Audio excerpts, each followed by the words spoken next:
여호와께서 모세와 아론에게 말씀하여 이르시되 바로가 너에게 이르기를 너희는 이적을 보이라 하거든 너는 아론에게 말하기를 너희 지팡이를 들어서 바로 앞에 던지라 하라. 그것이 뱀이 되리라. 모세와 아론이 바로에게 가서 여호와께서 명령하신 대로 행하여 아론이 바로와 그의 신하 앞에 지팡이를 던지니 뱀이 된지라. 바로도 현인들과 마술사들을 부르매 그 애굽 요술사들도 그들의 요술로 그와 같이 행하되 각 사람이 지팡이를 던지매 뱀이 되었으나 아론의 지팡이가 그들의 지팡이를 삼키니라. 그러나 바로의 마음이 완악하여 그들의 말을 듣지 아니하니 여호와의 말씀과 같더라. 여호와께서 모세에게 이르시되 바로의 마음이 완강하여 백성 보내기를 거절하는도다. 아침에 너는 바로에게로 가라. 보라, 그가 물 있는 곳으로 나오리니 너는 나일 강가에 서서 그를 맞으며 그 뱀 되었던 지팡이를 손에 잡고 그에게 이르기를 히브리 사람의 하나님 여호와께서 나를 왕에게 보내어 이르시되 내 백성을 보내라. 그러면 그들이 광야에서 나를 섬길 것이니라 하였으나 이제까지 내가 듣지 아니하도다. 여호와가 이같이 이르노니 내가 이로 말미암아 나를 여호와인 줄 알리라. 볼지어다, 내가 내 손에 지팡이로 나일강을 치면 그것이 피로 변하고 나일강의 고기가 죽고 그 물에서는 악취가 나리니 애굽 사람들이 그 강물 마시기를 싫어하리라 하라.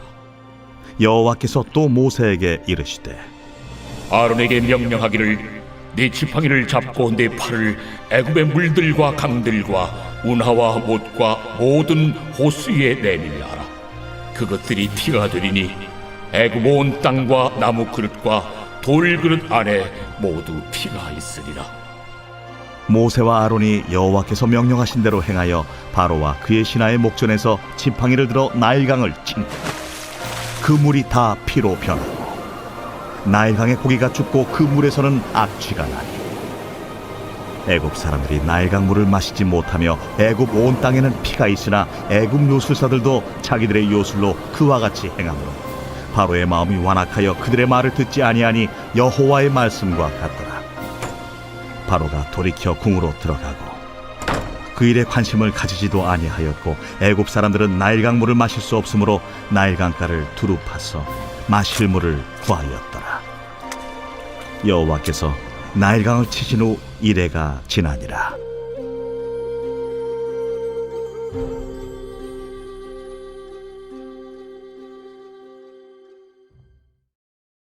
가운데 하나님의 크신 은혜와 축복이 함께하기를 소망합니다.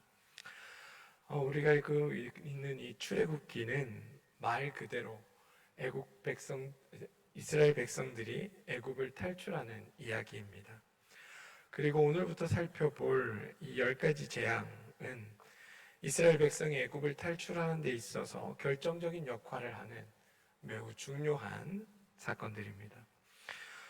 사실 저는 어린 시절에 그 성경학교에서 선생님들이 이 재앙의 이야기를 굉장히 큰 엄청난 이야기인 것처럼 말씀하실 때 속으로는 왜 이렇게 시시해? 라는 생각을 여러 번 했던 기억이 있습니다. 얼핏 보기에 하나님은 왜 이런 것들을 재앙이라고 내리셨을까?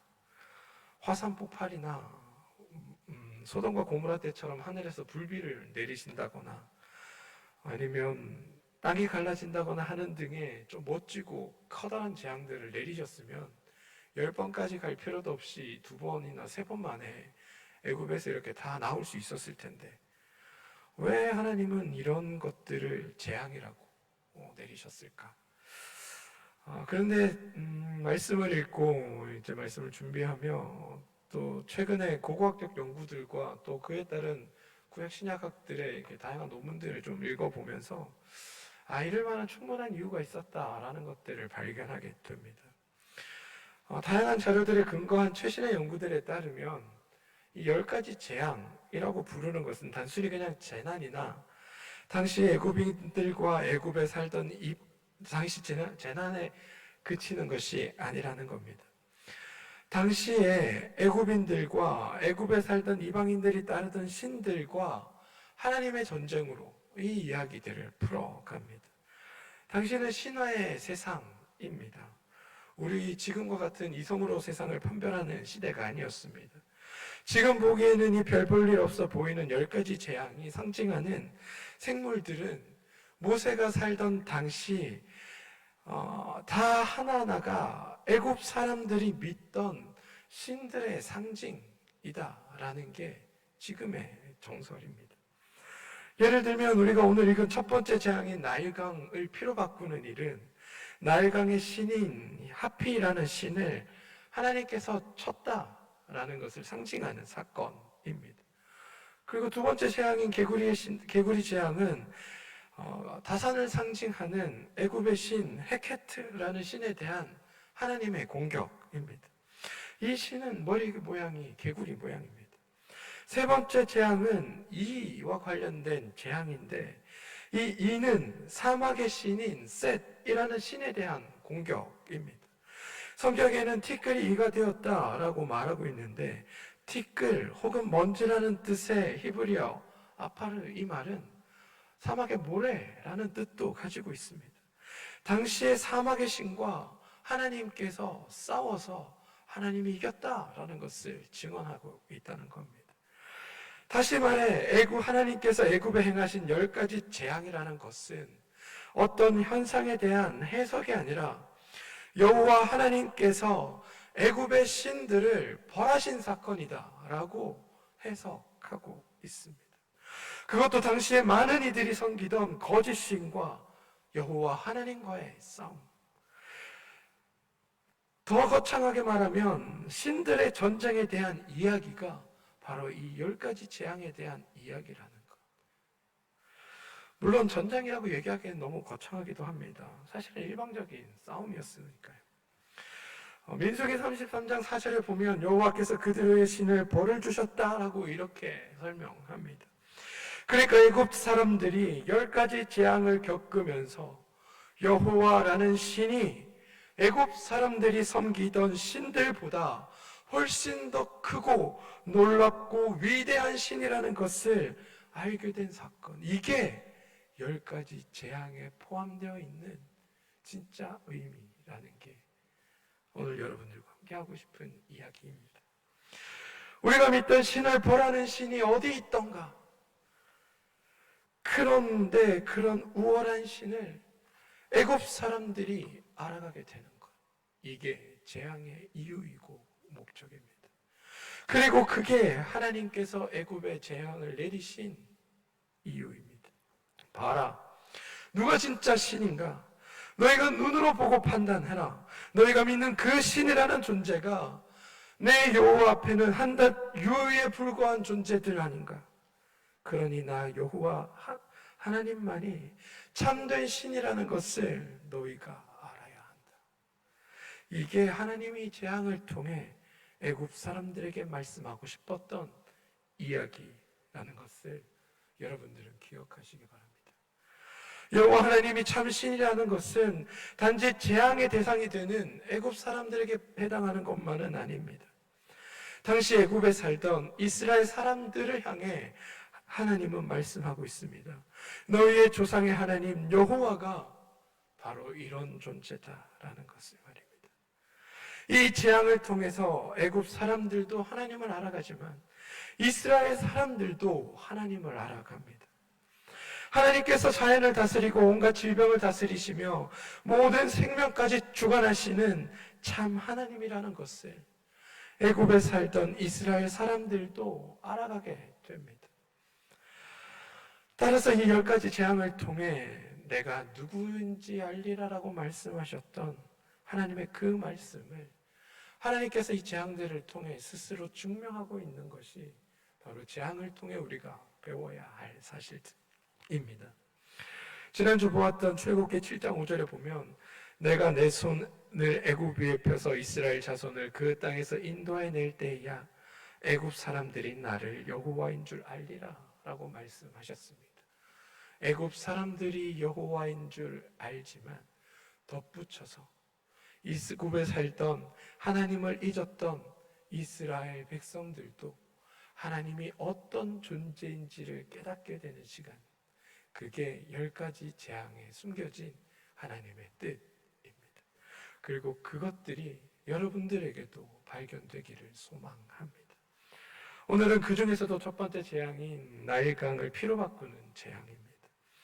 오늘 본문은 대단히 긴박하게 진행됩니다. 14절에서 19절은 재앙을 예고하는 하나님의 말씀이었다면 20절은 하나님의 지시를 행동으로 옮기는 모세와 아론의 모습을 보여줍니다. 그리고 21절과 25절은 재앙에 대한 애굽 사람들의 반응입니다. 이 나일강은 애굽인들에게 있어서 생명을 유지하는 데 없어서는 안 될 절대적인 대상이었습니다. 아니, 생명의 유지를 넘어서 생명 그 자체를 의미하기도 했습니다. 이 나일강은 거의 매년 범람합니다. 나일강이 범람하면 홍수가 일어나서 주변이 물에 잠기고 많은 사람들이 그 홍수 때문에 죽임을 당합니다. 그럼에도 불구하고 그들은 나일강 가까이에 삽니다. 나일강이 범람해야 농사가 잘 되고 그 농사가 잘 돼야 살아있는 우리들이 잘 살 수 있다고 생각했기 때문입니다. 나일강이 범람하는 것은 우리에게 더 커다란 풍요를 준다라고 이들은 믿었습니다.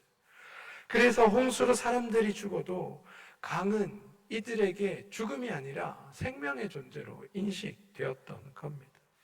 애굽에서 있어 절대적인 대상이 나일강입니다. 그런데 하나님이 이 나일강을 피로 바꾸셨습니다. 애굽인들에게 나일강은 또 다른 신이었습니다. 하피라는 이름을 가진 신입니다. 그냥 어디 떠돌아다니는 잡신이 아니라 하피라는 이름을 가진 족보가 있는 신입니다.